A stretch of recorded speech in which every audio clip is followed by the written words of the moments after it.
बहुत टाइम हो गया, लोग सवाल करते हैं। कर लेंगे, वो भी कर ही लेंगे, सूचना दे देंगे आपको। दावत में भी बुलाएंगे। कोई प्रेम करे जिंदगी में। मुझे लगता है कि राजनीतिक व्यक्ति से आपको ये सवाल पूछना ही नहीं चाहिए। जब आप बतौर शायर बात करेंगे तब इन सवालों में बात किया जाए। मैं तो प्रधानमंत्री जी को चुनौती देता हूं कि उसमें दिखा दें कि कहां मंगलसूत्र लिखा है, कहां मुसलमान लिखा है, कहां जो है रिजर्वेशन छीनने की बात है। सच्चाई तो ये है कि भारतीय जनता पार्टी के नेताओं ने, अनंत हेगड़े ने, लल्लू सिंह ने, ज्योति मिर्धा ने, अरुण गोविल ने जो बात बोली अपने भाषणों में कि प्रधानमंत्री को मैंडेट दीजिए क्योंकि वो संविधान बदलेंगे हम, अब वो जो चिपक गया उनके साथ संविधान बदलने वाला, क्योंकि संविधान बदलेगा तो आरक्षण जाएगा, ये इस देश के पिछड़ों और दलितों को, आदिवासियों को समझ में आ गई बात। वो लामबंद हुए।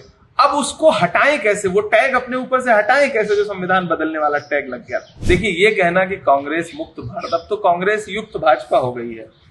कांग्रेस से तोड़ तोड़ के नेताओं को लेना, आज तो आधी भाजपा जो है, भाजपा में कायदे के नेता बचे ही नहीं, ऐसा लगता है। उनके पास उनका अपना कैडर नहीं बचा है, उनके पास अपने कार्यकर्ता नहीं जिनको वो राज्यसभा भेज सकें। देखिए, शायरी और सियासत दोनों अलग अलग चीजें हैं, इसमें कोई दो राय नहीं। लेकिन मैं जो शायरी कर रहा था वो सियासत से जो हालात उपजे थे देश में, उन्हीं मुद्दों पे शायरी कर रहा था। तो मेरे लिए सियासत अछूती नहीं थी। कल भी उन्हीं मुद्दों पे, सड़क पे भी वही आवाजें थी मेरी लफ्जों में। मैं नजीब के लिए बोल रहा था, मैं इस देश में होने वाली मॉब लिंचिंग के खिलाफ बोल रहा था, जामिया यूनिवर्सिटी हो, अलीगढ़ मुस्लिम यूनिवर्सिटी हो, इलाहाबाद यूनिवर्सिटी हो, उनके बच्चों के लिए बोल रहा था, जेएनयू हो, उनके बच्चों के लिए बोल रहा था। पार्टी के प्रोग्राम्स हैं तो आप अपना सब कुछ वक्त छोड़ करके, सब कुछ भूल करके इस वक्त में इस मुहिम में लगते हैं।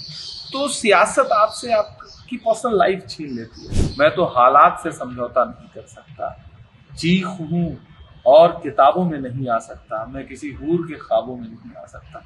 तो जो शायरी में कर रहा था उसे किसी किताब में पढ़ाया भी नहीं जा सकता।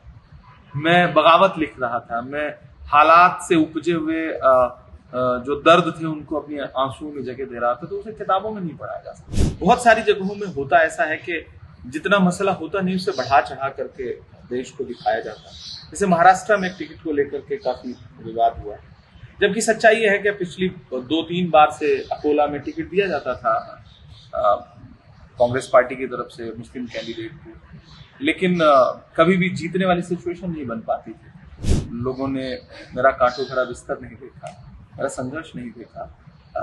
कैसे कैसे मेरा पार्लियामेंट बनने के बाद आप कभी मेरे साथ सफर करिए तो आपको समझ में आए। यही है इनकी नारों की सच्चाई। ये हाथरस पे नहीं बोलते, ये उन्नाव पर नहीं बोलते, ये सोनभद्र के अपने विधायक पर नहीं बोलते, ये ओलंपिक लाने वाली बेटियों के लिए अपने चौखट बंद कर लेते हैं, उन्हें घसीटवाते हैं और प्रज्वल रेवन्ना के लिए खड़े होकर के वोट मांगते हैं। वादा कर रहे थे कि देश की महिलाओं को उज्ज्वला योजना देंगे, इधर प्रज्वला योजना एक तरह से दे दी।